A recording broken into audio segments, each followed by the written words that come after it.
ব্রাজিলের এক ফুটবলারের ভিত্তিতে রীতিমতো নাজেহাল অবস্থা নরওয়ে ফুটবল দলের। তাকে নিয়ে আলাদাভাবে পরিকল্পনা সাজাতে ব্যস্ত দেশটির হেড কোচ। এমনকি তার কাছে হারতে পারে ম্যাচ এমন শঙ্কায় আছে আর্লিং হালান্ডরা।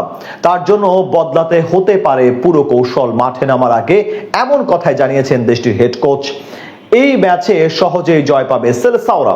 ব্রাজিলের কোন ফুটবলারের ভিত্তিতে তবে নাজেহাল অবস্থায় রয়েছে নরওয়ে ফুটবল দল, তাই নিয়ে বিস্তারিত এই রিপোর্টে। বিশ্বকাপ তো বটেই, ইতিহাসের কখনোই নরওয়ের বিপক্ষে জয়ের দেখা পায়নি ব্রাজিল ফুটবল দল। নকআউট পর্বে সেই নরওয়েকেই সামলাতে হবে 5 বারের বিশ্ব চ্যাম্পিয়নদের। এই নিয়ে বিশ্ব মিডিয়াতে এখন আলোচনা হচ্ছে জোরে সোরে। অনেকেই তাই ব্রাজিলের তুলনায় নরওয়েকে এগিয়ে রাখছে। তবে বাস্তবতা হলো ব্রাজিলের এক ফুটবলারের ভিত্তিতেই রীতিমতো নাজেহাল অবস্থা নরওয়ের কোচের। তাকে নিয়ে পুরোপুরি চিন্তিত তাদের হেড কোচ। বলছেন তিনি জ্বলে উঠলে এই ম্যাচে তাকে সামলানো রীতিমতো অসম্ভব। বলা চলে ব্রাজিলের বিপক্ষে মাঠে নামার আগে মানসিকভাবে এখন থেকেই পুরোপুরি পিছিয়ে পড়েছে ইউরোপের দেশটি। এর আগে নরওয়ে জাতীয় দলের সবচেয়ে বড় তারকা আর্লিং হল্যান্ড বলেছেন শেষ 16 লড়াইয়ে ব্রাজিলকে হারানোর সম্ভাবনা খুবই কম। আইভরি কোস্টের বিপক্ষে জয় পেলেও সেলেসাওদের সাথে পেরে ওঠা সম্ভব না তাদের। এবার তেমনি লাতিন আমেরিকার দেশটির এক ফুটবলারকে নিয়ে চিন্তার কথা জানালেন নরওয়ের কোচ। তার ভিত্তিতে রীতিমতো নাজেহাল অবস্থা তাদের। এবার বিশ্বকাপে শুরু থেকে ব্রাজিলকে নিয়ে নানান ধরনের নেতিবাচক কথা হয়েছে। এমনও শোনা গেছে গ্রুপ পর্ব থেকে নাকি বাদ পড়বে তারা। তবে নিন্দুকদের সেই কথা ভুল প্রমাণ করে ঠিকই ইতিহাসের পুনরাবৃত্তি ঘটিয়েছে ফুটবল ইতিহাসের সর্বকালের সেরা দেশটি। জাপানকে হারিয়ে তারা এখন কোয়ার্টার ফাইনাল থেকে এক ধাপ পিছিয়ে, যেখানে রাউন্ড অফ 16-এর শেষ লড়াইয়ে তাদের প্রতিপক্ষ হবে নরওয়ে। আর সেই ম্যাচের আগে নরওয়ের কোচ নেইমারকে নিয়ে তার মনের ভীতির কথা প্রকাশ করলেন।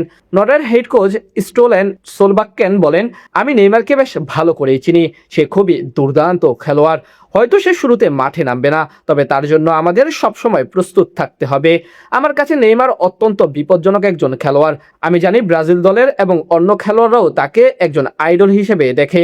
সে মাঠে নামার সঙ্গে সঙ্গে আক্রমণ ভাগের খেলোয়াড়দের সঙ্গে দারুণভাবে মানিয়ে নেয় এবং তাদের সঙ্গে বোঝাপড়া গড়ে তোলে। তার সব কৌশল ও দক্ষতা খেলোয়াড়দের বুঝিয়ে বলা প্রায় অসম্ভব, কারণ সে সবসময় নতুন কিছু করে দেখায়। নরওয়ের এমন ভীতির কারণ এরই মধ্যে ইনজুরিতে ছিটকে গেছেন ব্রাজিল দলের নিয়মিত সদস্য লুকাস পাকেতা। তাই তার জায়গায় নেইমারকে নিয়ে পরিকল্পনা সাজাচ্ছেন কোচ কার্লো আনচেলোত্তি। ঠিক সেই কারণেই তাকে নিয়ে আগে ভাগে এত ভীতির কথা জানিয়ে রাখলো তারা। তাছাড়া বিশ্বকাপের নকআউট পর্বে সবসময় নেইমার খুবই দুর্দান্ত খেলে থাকেন। এদিক থেকে নরওয়ের ফুটবলাররা একটু বাড়তি টেনশনে আছেন। শুধু নেইমার না, নরওয়ের বিপক্ষে ভিনিসিয়াস জুনিয়রও হয়ে উঠতে পারে অন্যতম সেরা তারকা। তাই তাকে নিয়েও ভীতিতে থাকার কথা প্রতিপক্ষের। এই ম্যাচে জিততে পারলে নরওয়ে যেমন প্রথমবার কোয়ার্টার ফাইনালে ওঠার স্বাদ পাবেন, তেমনি ব্রাজিল জিতলে নিজেদের হ্যাগজা মিশন পূরণ করার দিকে আরো এক ধাপ এগিয়ে যাবে।